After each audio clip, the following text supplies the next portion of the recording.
Welcome to John Martin Talks, where we battle ignorance and apathy daily. The growing ignorance of just how special this experiment we call the United States of America is, and the apathy that we can't or won't do anything and everything to save her. Well, ladies and gentlemen, we got a great show for you today. I hope you had a great weekend. I did. The weather kind of cooperated. I know that there was a great loss of life up in Alabama, especially due to, I believe, Tropical Storm Claudette. I believe that's what they call it. The latest this morning is it's about to go off the east coast of Carolina, North Carolina. So our thoughts and prayers go out to people who were harmed in any way, let alone the loss of life in that.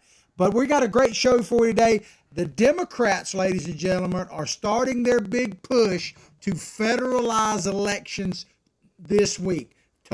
Starting tomorrow. We're going to keep you updated on it. We're going to give you an in-depth story on that in just a moment. And then Joe Biden, the Biden administration, we've been saying all along that really it seems like it's a third term of the Obama administration. Well, if you want more proof of that, the Biden administration is now taking their cue from the Obama administration, and they are weaponizing the IRS. Yes, they are using the IRS as an atomic weapon, so to speak, against conservative groups and now religion as a whole, and I'll expand on that. And then hopefully we'll have time to get into this crazy story. New York City has essentially said that, it's not a crime to loot. You can loot stores, you can riot, you can burn stuff down, and you will go scot-free. And we'll tell you about the craziness there. But before we go any further, we always have to talk about our sponsors.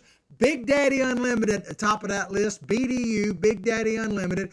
To check out any of our sponsors, look above the video, no matter when or where you're watching it, and you will see links to our sponsors, in this case, BDU, where if you follow the directions, you will get factory direct pricing on guns, ammunition, anything to do with the Second Amendment delivered directly to your door at factory direct pricing. Check it out. Guns, ammunition, tactical gear, survival gear, protective wear, even swag. And as I say, they defend your Second Amendment on a daily basis. Now, if you want to know just how much you can save, I got good news for you. If you look across this Facebook network, John Martin Talks, and also our excluded network, it starts with an X, excluded, you will see Denny's Deals broadcast live every morning at 10 o'clock Eastern Time, about 15 minutes. Check it out, because what Denny does is he takes an item somewhat at random,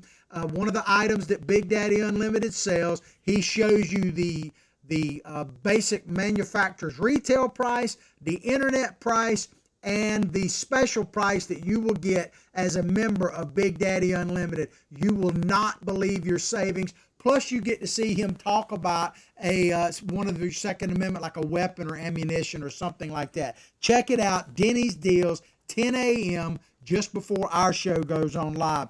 PatriotThreads.org is another one of our sponsors, Apparel with a Purpose. They have changed it up. I got a message from their owner. They've made a slight change. Now they're just selling fishing gear, fishing wear, basically. And it is to support a project called Healing Waters, which is a nonprofit veteran-supported group. They support veterans. So if you want to support a veteran while rocking some great-looking fishing gear, check out PatriotThreads.org. Remember the promo code JMT for 20% off, our initials of our show. Then we have Recoil TV. What a tremendous organization they are. We're partnered with them. They demonstrate the latest ammunition, guns, those types of things on high quality, high production video. Check them out, Recoil TV on YouTube. Of course, we have our own YouTube channel. It's John Martin Talks. Spell it all the way out. Good morning, YouTubers. Glad to have you here. We need more subscription and views on YouTube, but we are archived on a daily basis on Recoil TV's YouTube channel, so check it out. All right, let's get into the meat and potatoes of the show. This first story is one I've been kind of covering for the last couple of months, but I want to give you a big update because the Democrats are trying to push this through, and it concerns federalizing, unconstitutionally, I will add, and I'll explain more in a minute, federalizing our presidential elections. This is from Reuters. U.S. Senate Democrats aim to advance contentious federal voting rights bill. And so this is either going to be pushed or stopped based on these two, man, old Chucky Schumer and Mitch Turtlehead McConnell, where all of our hopes and dreams are resting on Mitch McConnell and to a certain extent, Miss Senator Manchin, and we'll talk about him in just a moment. Washington. Democrats in the U.S. Senate this week will try to advance legislation setting new national election standards. Now, understand this, ladies and gentlemen. We do not have a presidential national election. I know it seems like we don't, that we do, but constitutionally, what we really have is essentially 50 separate state elections for president, and they come together in the Electoral College. That is based, ladies and gentlemen, the Electoral College is based on the number of House seats you have in each state. So if your state has 20 House members, then you have 20 electoral votes. That is why redistricting and all of those things and the census and everything else is so critical, and why the Democrats harp on that all the time, because they want, and Republicans do as well, but the Democrats actually play the game a bit better. They want as many electoral votes, but they want to do away with Electoral College in general. But they want to set a new national election standard seeking to counter voting rights rollbacks, keep that in mind, that Republican legislatures are pursuing across the country. So I'm going to play you this video. This is from just before the Georgia elections, the runoff elections they had in Georgia in 2020 that determined who was going to control the Senate. Of course, the Democrats got the most ballots in that, and they won, whether it was legit or not. We don't say the F word here. We talk about mod. Of course, there's a big voter mod case literally happening in Georgia as we speak that, by the way, could potentially affect that Georgia runoff election. Now, I'll say this. I haven't said this in a while, but if I say it, it bears repeating. And this is just my opinion, I know some people are not going to like this. We're going to play the video in just a moment.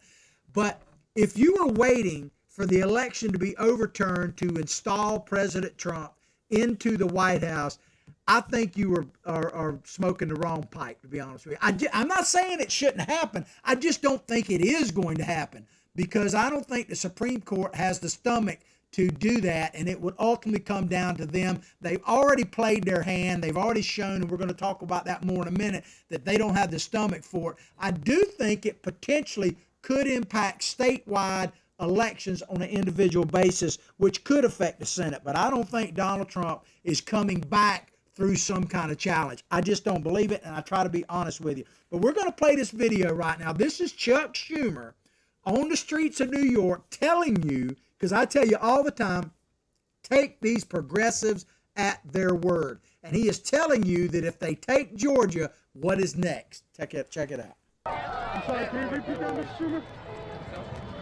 Now we take Georgia, and then we change America. That is exactly what they're doing. That is exactly what they're doing. They took Georgia, whether by hook or crook, they took it. Simple as that.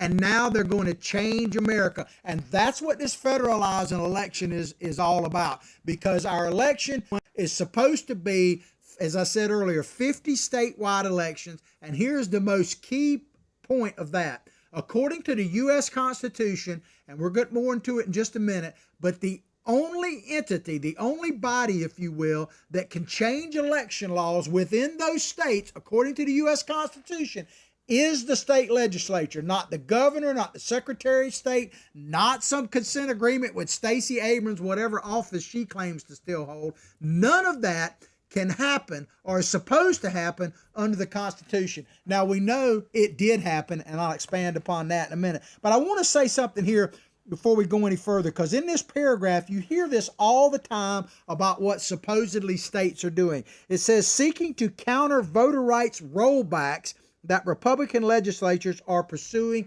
across the country. That, ladies and gentlemen, is categorically a lie. It is categorically a lie. And I challenge you, if you don't believe me, show me where I'm wrong. Chime in on Facebook, YouTube. I'll get to your comments and questions as quickly as I can. I'm a little behind right now, but I promise to catch up. But tell me where I'm wrong, because I want you to show me the evidence. This is what the Democrats are always saying. Remember when Donald Trump would speak, they'd go, without evidence. So they put this stuff out about rolling back voting rights. It's a lie. It's an absolute lie.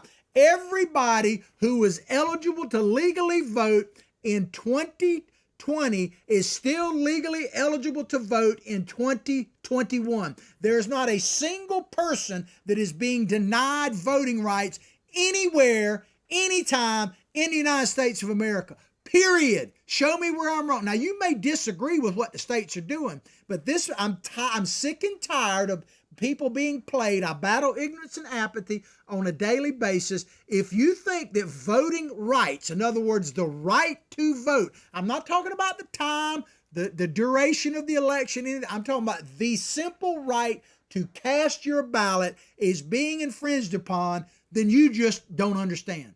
And if I'm wrong, show me specifically where it is. I'm not talking about a changing of a date or the length of early voting. That's different. That's different, and there's an argument to be made there. But the idea that your voting right, your right to vote, is being infringed upon is total BS, period. End of story, right? I just want to make that point before we go any further. Senate Democrats spent the weekend trying to finalize a bill that would win the support of all 50 Democrats and independents in the 100-member chamber. Talking about the Senate chamber. Even as Republicans showed no signs of joining an effort that would expand voting by mail and change the way congressional districts are drawn, which is something they desperately want to do. They talk about preserving democracy. You hear that from the Democrats all the time, right? Preserving democracy. Well, if a state is redrawn, now each state has different rules and regulations, but in general, what happens is the state legislatures decide when the time to redistrict. Every 10 years, that's part of the census as well. Now, who voted for the state legislatures, whether they be Republican, Independent, Democrats, or something in between, who voted for those people to be in those state legislatures? The voters, right? So if the voters voted by a majority to put said member in the legislative district that they are actually going to be redistricting, then that is democracy, representative republic at work. So this idea, once again, that it's protecting democracy is a lie. It's protecting power, and there is a difference, and I'll talk about that in a minute. But it says change the way congressional districts are drawn in an effort to prevent them from being designed along partisan lines. Well, ladies and gentlemen, that is what has always happened. You could agree and disagree with whether it should happen, but the duly elected legislature, whether it's majority Democrat or majority Republican, like thank God we have here in Florida, like I say, man, Floridian by the grace of God, American by birth, Floridian by the grace of God. But whoever was elected by the people of those states. So to try to prevent them from doing their duty and drawing lines, of course the Democrats wouldn't even be arguing this if the Democrats were in charge of key states like that. They're not going to argue that at all. Have you heard, let's put it this way, have you heard anyone come out and say, boy, I tell you, they really need to change the redistricting the way they do it out in California? You're never going to hear that because the Democrats are in total control out there. But anyway, this thing with the Constitution burning is a great meme because that is what is happening. Our Constitution is on fire right now, man. If the Democrats' effort sputters this week and no further negotiations succeed, it could allow new restrictive voting rules. Now, that's a difference. There is a subtle difference there between the voting rules. I'm not arguing that they're not shoring them up or even tightening them. I'm simply arguing the point that your voting rights are not being infringed upon. That is different. Restricted voting rules in some Republican-led states to stand unless they are struck down by court challenges. It's all lies, ladies and gentlemen. The court really, should not strike any of these state legislators down. Now, they might, and hopefully the Supreme Court will actually uphold it because the Constitution, once again, is very clear on this. The only entity within a state, no matter what state it is, that can change election laws is the state legislature. So this idea that the court should intervene is ridiculous because they are following the Constitution. But who knows how these courts will go, man. So we've been living post-constitutional for a while. But it is also could, according to this article, but it also could embolden Democrats to try to scrap or modify the Senate's long-standing filibuster rule requiring 60 votes to advance most legislation. Ladies and gentlemen, make no mistake about it, that's what this is all about, and I'll expand on it in a moment. Such a move could leave Republicans powerless if the Senate's 48 Democrats and 2 independents stick together, given that Vice President Kamala Harris, also a Democrat, has the power to break 50-50 ties. This, ladies and gentlemen, is their strategy, and that to break the filibuster. If you notice that they haven't challenged the filibuster yet, the reason why they hadn't is they know that maybe up to guns it wouldn't work. You know, maybe if it's talking about other things it wouldn't work, abortion, these kind of things, it wouldn't work. But they're wanting to play the race card. They're wanting to play the race card. They don't want my white privilege card that I have here now. They want the race card to be played. So they're trying to put pressure on people like Joe Manchin to vote the other way, overturn what he said so far. I'll talk about him more in detail in a second. But make no mistake about it, they are saving all of their ducks, so to speak, to overturn the filibuster for this federalizing of elections, and they're going to make it a total racial issue. That's why the Jim Crow, the people that brought you Jim Crow, the Democrats are just crowing Jim Crow everywhere because they want to make it a racial issue, because they realize that if they can federalize the elections, that everything else will work out fine. It's all about that. Make no mistake about it. That has been their strategy from the very beginning. Senate Majority Leader Chuck Schumer has scheduled a procedural vote for tomorrow, Tuesday, to let the Senate begin debating an election reform bill. This is what old Chucky Schumer told reporters on Sunday. We are working to come up with an agreement to compromise with Joe Manchin. Because, see, Joe Manchin has already come out and said he's not supporting this bill in its current form. He's not in favor of doing away with the filibuster. And Kirsten Sinema in Arizona, to give her credit as well, has said similar things.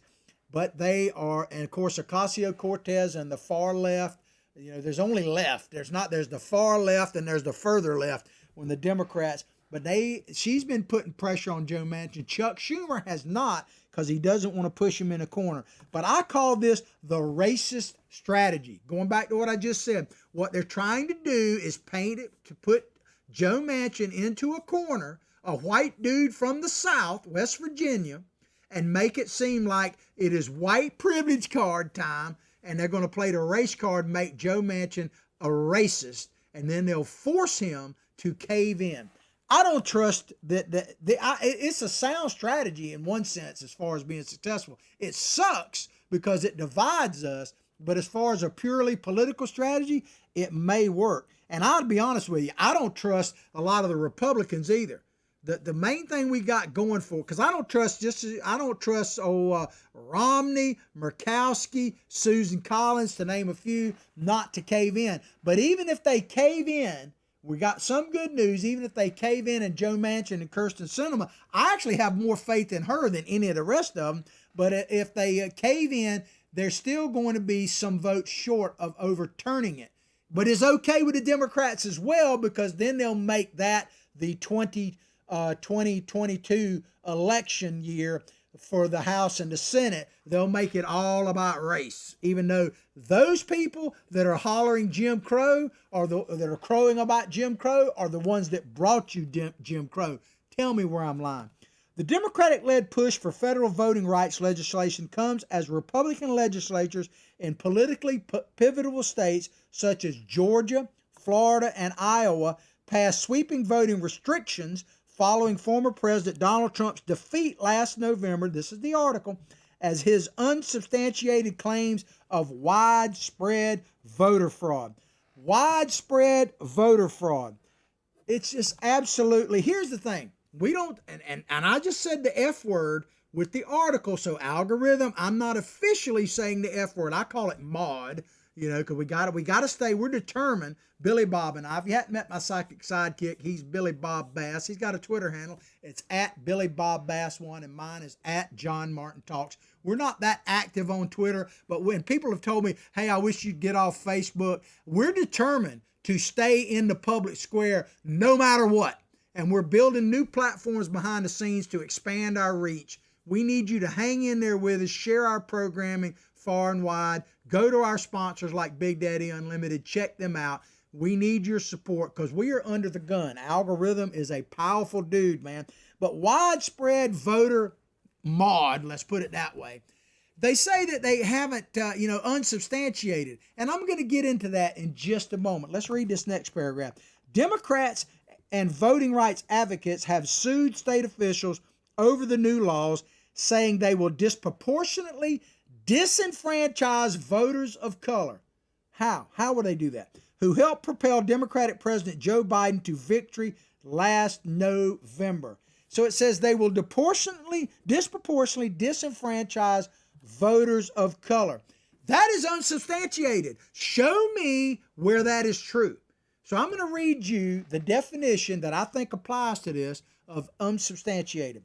Unsubstantiated, not supported or proven by evidence. So where is the evidence? Because I agree with that definition.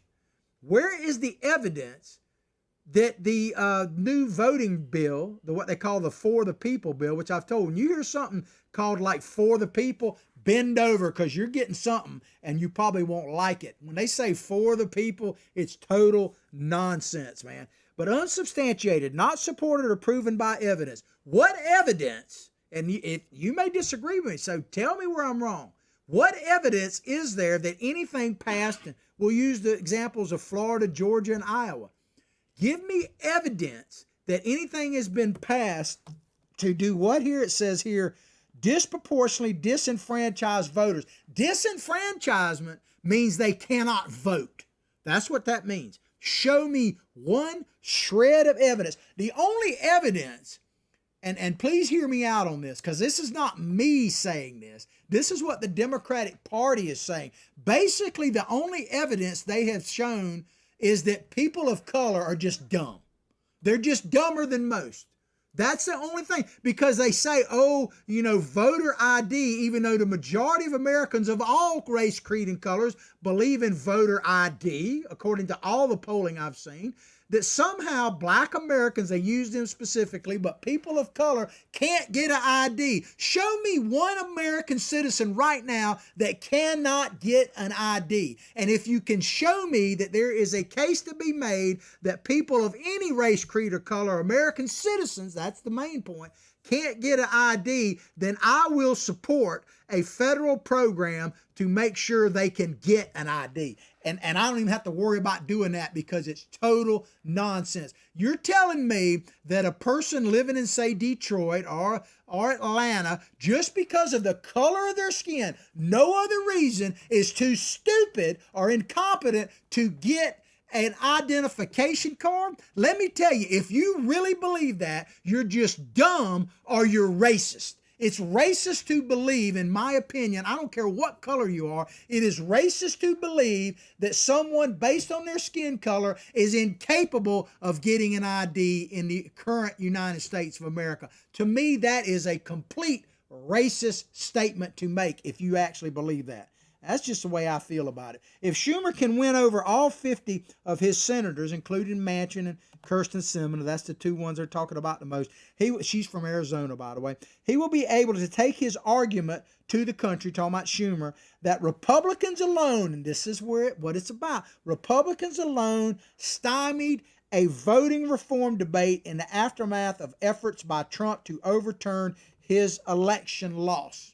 And that is the strategy. And let me tell you, there's only one reason why that strategy would work. And I think it probably will work to a certain extent. How much is debatable. But there's only one reason that it would work. It's because of ignorance and apathy. You just don't know something. And I'm not saying you're stupid. Ignorance is different than stupidity. Give you a quick example. If you don't know how to read, you're ignorant. You just don't know how to read. That's not a shame. You're just ignorant. If you don't know how to read and you don't care, then you're stupid. You have crossed the line, because everybody's ignorant of something. Apathy, man, we're plagued by that, because basically half the country doesn't seem to give a hoot one way or another, which is a dadgum shame when you figure not only the price that's been paid, but how unique America truly is, which goes back to ignorance. If you don't think that we are the most unique experiment of governing by any civilization in the history of the world, then you're just ignorant. You just don't know something. And if you don't want to learn it, then you're stupid. But it's only because of ignorance and apathy that this strategy, it says, stymied, the Republicans alone stymied the voting reform debate in the aftermath of efforts by Trump to overturn the election. Take Donald Trump out of the picture. The votes that were cast, a ton of them in 2020, a good chunk of them, if not the majority of them, were fraudulent. And I'm not saying that there was fraud in the sense of voter mod. Like I said, we don't say the F word. What I'm talking about, I guess the better way to say it, the more straightforward way to say it, they were unconstitutional. Because once again, the only way you can change, now you could change the Constitution, but so far it hadn't been changed. And they're not even proposing, think about this, they're not even proposing to change the Constitution. They just want to change the law and make it unconstitutional, which they're going to turn around and say is some kind of, because it's racist. If you support the Constitution, you're a racist, and we'll talk more about that in a minute. But the only entity that can change voting laws under the current Constitution is the state legislature. So all of these things, I don't care whether it was right or wrong as far as the pandemic, that kind of thing, it was unconstitutional, which was the total basis for the Texas case, by the way, that Florida and other states joined in, questioning those votes, and the Supreme Court did not even hear the evidence in that case. And you think that they're going to that goes back to what I said kind of at the top of the show. You really believe that the Supreme Court that would not hear the evidence in that Texas case has the stomach now to return Donald Trump to the White House based on investigations in Arizona and Georgia? I'm not saying they should or shouldn't. I'm just saying they're not. I'm just telling you they're not going to do it. In 2020 presidential election, hang on one second. The 2020 presidential election saw the largest total turnout in U.S. history. See, you know about turnout, man. Ballots, the largest turnout of ballots for sure. There's no question that Joe Biden got the most ballots. I don't think there's any doubt about that. As states where they came from may be a question. As states temporarily, listen to this very carefully. As states temporarily opened up voting procedures, but it wasn't the state legislature that did it. It was secretaries of states and governors and all that. The state legislature, to my knowledge, didn't change election laws anywhere for that matter. As states temporarily opened up voting procedures, such as extending hours for casting ballots in person and expanded opportunities for mail-in voting because of the coronavirus pandemic raging at the time. Temporarily opened up voting procedures. What that tells you right there, there's your evidence. If you want evidence that there was irregularities in the election and illegal ballots cast, voter mod, now maybe it wasn't intentional by some of the people, but it was every vote that was cast, and I'm just going to make a blanket statement, but you tell me where I'm wrong. Every single ballot that was cast in a procedure that was changed by any entity other than the state legislatures of that state is unconstitutional.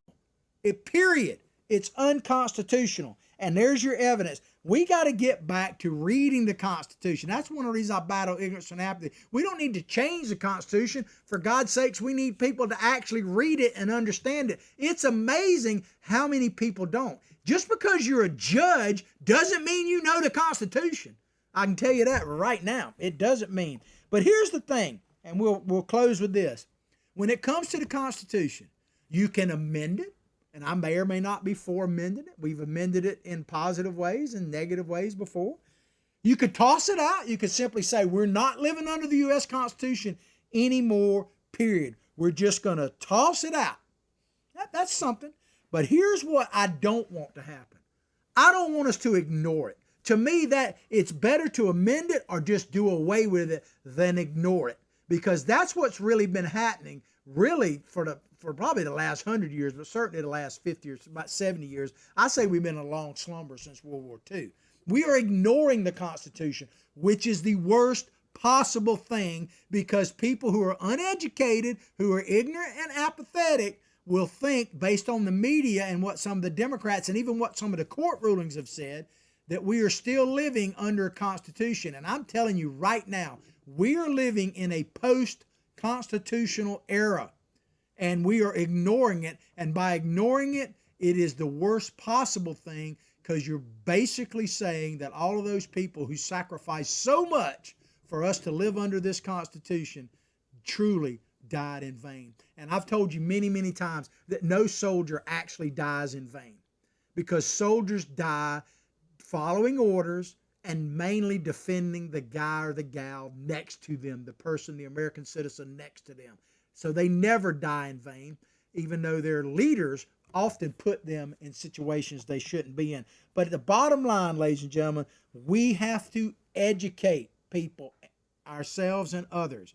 We have to motivate ourselves and others, and we have to activate ourselves and others, get people to do something. Because if you're waiting for them, if you're going to battle ignorance and apathy without educating, motivating, and activating people, if you're waiting for the government to do it, or you're waiting for the media to do it, then you're going to be waiting until we're done. And we also have to eliminate people. And when I'm talking about that, I mean vote their butts out of office.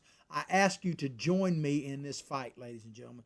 Join me, because and I say this all the time, but I think I need to keep saying it, my only political goal at this point in time in my life is to stop the progressive takeover of this nation, period. So I'm going to judge you from the outhouse to the White House, Park Avenue, Park Bench, elected, appointed, whatever, on how you can help me stop the progressive takeover of this country. Because if we don't, it's done. And we're going to have to man the political ramparts, or we're going to have to man the real ones again. That's what this federalization of our elections, this story I'm concluding right now, is all about. It is about cementing the progressive takeover of this great nation. And I'm going to do everything possible to stop that. Are you with me? Please join me. I don't care what political party you're a member of. All right, let's move on. Let me check my time. We're doing all right. This next story saddens me, frightens me, but does not surprise me. And this is coming to you from the Washington Examiner. IRS, the Internal Revenue Service, denies tax-exempt status to Christian nonprofit group because the Bible's teachings are typically, get this, affiliated with the Republican Party. The Republican Party. Now, I didn't realize this, but when, God came down to Abraham, which you go back that far, that's where the Muslims and the Jews and ultimately the Christians all come from the same basic spot, right? When Abraham was appealing to God and was willing to kill his son to prove his fidelity to God, I didn't realize that at the time, because I've watched the movies, I've read most of the book, I just don't remember my Sunday school teacher telling me that God said, go forth and be Republican. I just don't remember that part. Maybe you do. I don't. But apparently the Bible is the handbook of the Republican Party. It's just crazy, man. When you think it can't get any crazier, it just does. But think about this. Barack Obama weaponized the IRS against Tea Party groups and all that, unprecedented back during his term. And of course, Biden was right there under his wing, learning everything. Now they got an old white dude. I've been telling you this for a while. Biden, I've come to believe Biden is the perfect choice for the third term of Obama, because they got an old senile white dude out there that has accomplished his entire agenda, because Biden's entire agenda was to be president by hook, crook, whatever. He is president for right now. And now he basically is carrying out the third term of Obama. And they're using a tool that is just terrible and frightening. The Internal Revenue Service denied a Christian nonprofit group tax-exempt status because the Bible's teachings are typically affiliated with the Republican Party and candidates. Now, where's the evidence of this? Where's the evidence? Listen to this. This is a letter that was sent to this group right here. A letter from the IRS exempt organization's director, Stephen Martin, to Christians engaging a nonprofit group seeking tax-exempt status. This is what Mr.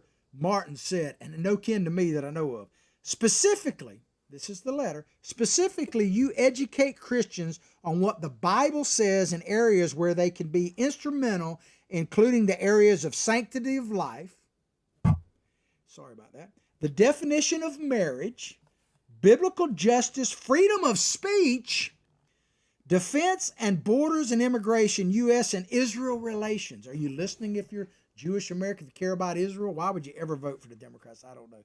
The letter says this disqualifies you from exemption under IRC section 501c3. Wow. Think about that. So basically teaching the Bible, you can agree or disagree with the Bible. And they're not saying everyone needs to believe this. They're just teaching people who are coming to them for their teaching, the Bible. And that somehow is and maybe an anti-government. I guess, the government did actually kill Jesus at the time, so maybe they're onto something. But I want to play you this oldie but a goodie. If you're wondering whether I'm right about Obama, the Biden administration being the third term of Obama, remember this video back when Obama was president, and he talked about people hanging on to these Bibles. Check it out. People have been beaten down so long, and they feel so betrayed by government. Well, it's not surprising then that they get bitter and they cling to guns or religion or antipathy towards people who aren't like them, or a way to explain their frustrations. So he's basically saying clinging to your Bibles and your guns, your religion, that, ladies and gentlemen, explains why they're so cool. That basically explains Trump supporters, really, right? Clinging to your Bible. So they got to do away with it. They got to do away with religion. Do you really believe that it's a coincidence that under the pandemic, and I'm starting to believe it was more, not taken away from COVID, I had it myself, so I know how serious it is. But the closures, I've told you before, but if I say it, it bears repeating. The thing that shocked me, disappointed me, and saddened me the most was how quickly we gave away our basic constitutional rights without even a debate, right? Without even a debate. Because if you think that it is just a coincidence that the bars could be open but the churches are closed, then you just don't understand. They are trying to shut down. Remember, they're students of history. They don't like to teach it, but they know it. They know that the patriots used to gather, when they formed this great nation, they gathered in places like churches. There's a reason why, you talk about white supremacists, there's a reason why the soldiers of the Confederacy, the soldiers of the Democratic Party that used to be known as the KKK, there's a reason why they burned black churches. Because the church is significant to freedom. It always has been. Inalienable rights mean they come from God. So in order for Joe Biden and his crew to destroy your inalienable rights, they got to destroy God, right? Wake up, people. I'm not trying to tell you to be any particular religious bent one way or another. That is your choice as an American citizen. But I am telling you that they're trying to destroy, in this case, the Christian church, and they threw Jews in there just for safekeeping, right? That letter. They're throwing that in there because to destroy America, they have to destroy our spirit. And they have to be able to control and take away our God-given rights. Because if there is no God, then there is no inalienable, right? Here you go. Christians engage with bills itself as educational. Let's see here. This is what they're charging. Christians engage which bills itself as educational, Christian, and nonpartisan, says the goal is to, this is the group they're targeting, says the goal to awaken, motivate, and empower, sounds familiar, empower ordinary believers in Jesus Christ to pray for our nation and our elected officials. Oh my God. I mean, even Pelosi said she was praying for Trump, right? Probably to fall on a sword, but I'm just saying. And engage our hearts in some forms of political education or activism for the furtherance of our nation. Well, ladies and gentlemen, I'm all about being efficient here. I mean, I only got like 48 minutes, right? So I got to be pretty concise. I got an idea. Let's just save some time and let's just ban Christianity right out the gate. Let's just get rid of it. Let's just say, you know, like the Yul Brynner in the Ten Commandments. So let it be written, so let it be done. Let's just ban Christianity, period. You know, let's burn that book. Let's ban it.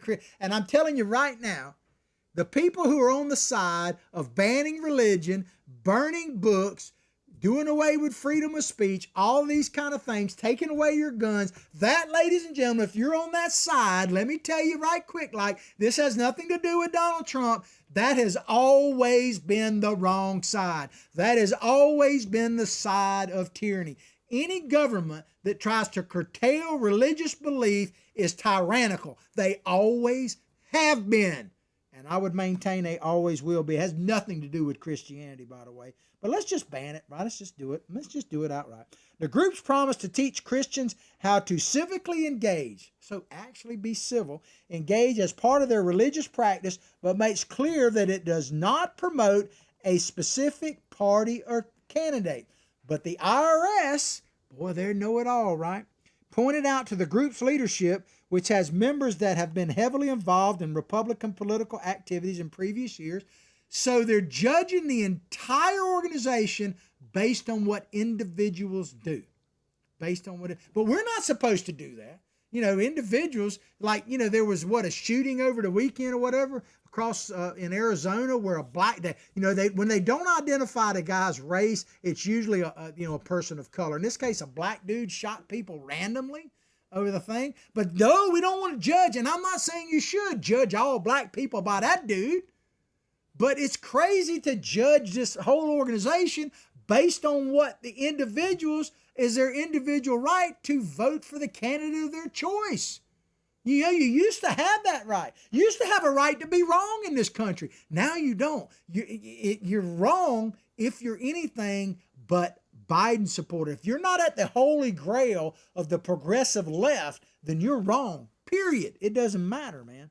But the rejection letter also accuses the organization of engaging in prohibited political campaign intervention and operating for a substantial non-exempt private purpose and for the private interest of the Republican Party. Let me just say this. I'll play a couple videos, but I want to get this out there. If you want to have a conversation with me about doing away with tax exemption for religious entities, period, across the board, no matter who or what they're supporting, I'll have that conversation with you. You might find that I'm on the right side of you. I don't like picking winners and losers when it comes to anything, let alone religion. So I'm with you on some of that stuff. But if you're going to pick and choose it based on political appointments or who your political opponents, then you are tyrannical, period. And I can't be down with that. But I want to play you a couple of examples here. This, ladies and gentlemen, was legal at the time. And Obama said he sat in the pews of this church for like 20-some years, right? And this was okay. Now, I'm not saying Obama was there at this time, but I don't think this is, as the Brits would say, a one-off for Reverend Wright. But check this out. No, no, no. Not God bless America.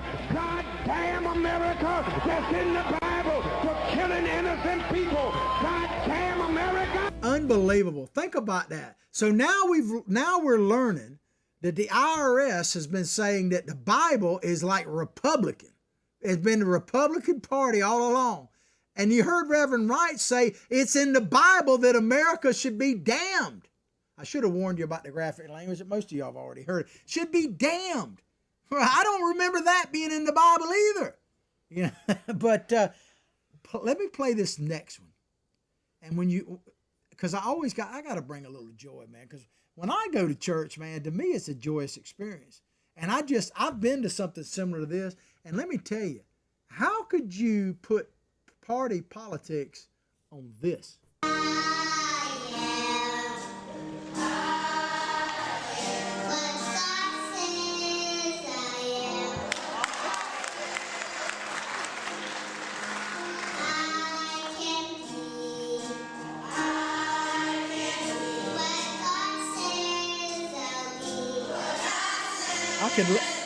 I could listen to that the rest of the morning, man.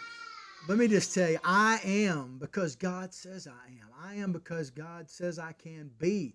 Those are children singing in church. No wonder they had to get rid of church during the pandemic. Because think about it. What that little kid is saying, singing in church, is just beautiful. Basically saying, I'm an individual. I am an individual because God says I am. I'm not part of some collective group. I'm not sheep waiting for the slaughter. I'm an individual made in God's image. That's what that song says to me. And that's what this country was based upon. Rugged individuals. And the church is part of that. I'm not saying it's the only place. I'm saying it is one of the most effective places, and that's what this is all about. So they can ban singing. Because if you think I'm being extreme, go back and look. Even though that was from a little earlier period in this. In San Francisco and in California, they specifically banned singing and shouting in church when you couldn't do it. I mean, did you ever think we would get to the point where the government in this modern age banned singing in church? That's where we are. And now you can't even support people in church. And you know that that's nonsense. It just depends on what message they're supporting. The First Liberty Institute, which is representing Christians engaged, responded by sending an appeal letter to the IRS claiming that Martin mischaracterized the organization while violating its First Amendment rights. First Amendment rights. Well, I hate to tell lawyers anything, but we're way over that First Amendment. That thing is antiquated, right? It's part of that old Constitution. Man, you want to hear something about First Amendment rights? I'm going to play you back-to-back videos here. Two of the scariest things I've ever heard any president say, but Biden literally said these things back-to-back. Check it out, the first one. But no amendment to the Constitution is absolute.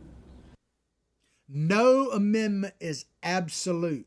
No amendment is absolute. That means the Constitution itself is not absolute. We only got a couple minutes left, so we're not going to be able to get into that third story. I'll try to post about it. Maybe I'll talk about it tomorrow because it's pretty important. But let's keep going with the time we have. Now, I want to play you this second thing. This is Joe Biden again talking about who the government really is. Check it out. The words, as trite as it sounds, we the people. Well, it's time to remember that we the people are the government. We the people are the government. So back to back there, Biden is telling you that no amendment is absolute, and that the people is the government, man. It is absolutely the government. So they are using the IRS to as a weapon. We're going to skip all the way down here. I want to, because we're about out of time, I want to read you this right here. It says, denying tax-exempt status for Christians engaged while recognizing the exempt status of other organizations who encourage civic engagement from different points of view demonstrates the IRS impermissible viewpoint and discrimination. So that's what the lawyer for this Christian group is saying. He's using the double standard argument, I would say. And I'm saying, please, sir, don't you realize that you can't use that argument because there is no double standard. There is one standard for conservatives, for Christians who actually believe maybe in the Bible and might lean towards more conservative values. There's a standard they're held to. They cannot get tax exempt status. But Michelle Obama can create an organization that is tax exempt that promotes people voting all the time. And I don't think she was promoting them to vote for Donald Trump. But she's not held to a standard whatsoever. There is no double standard. Let me know what standard the left is held to when they're preaching their stuff, man. I'll just put it this way and we'll close the show. I'm going to skip all the way down here to the very end. We have to man the political ramparts. I told you what my only political goal is. Stop the progressive takeover of this country. And here's the thing, ladies and gentlemen. You may sit back and say, this don't really affect me. But every person alive has a challenge in their lifetime. You know, some people's challenge is get out of the cave. But this is our challenge right now in America. Are we going to be a nation of laws, a constitutional republic, or not? If not us, if we're not going to stand up right now, who's going to? It's going to be hard pressed for the younger people because they're being indoctrinated left and right. We need to do something about that. But if we don't stand up, who's going to? And if not now, when? because we're losing if we don't stand up right now. And I'm saying man the political ramparts by your vote, educate, motivate, activate people. I hope you've enjoyed the show as much as I've enjoyed bringing it to you. Please go directly to all of our social media sites, like them, share them with others. But above all else, I'll pray for your family. You pray for mine. God, we got to pray for this great nation. I realize that might be banned soon as well, but we need to pray for this nation because she needs it and deserves it more than ever. But above all else, like I say each and every day, from my heart, from my family to yours, have a blessed day.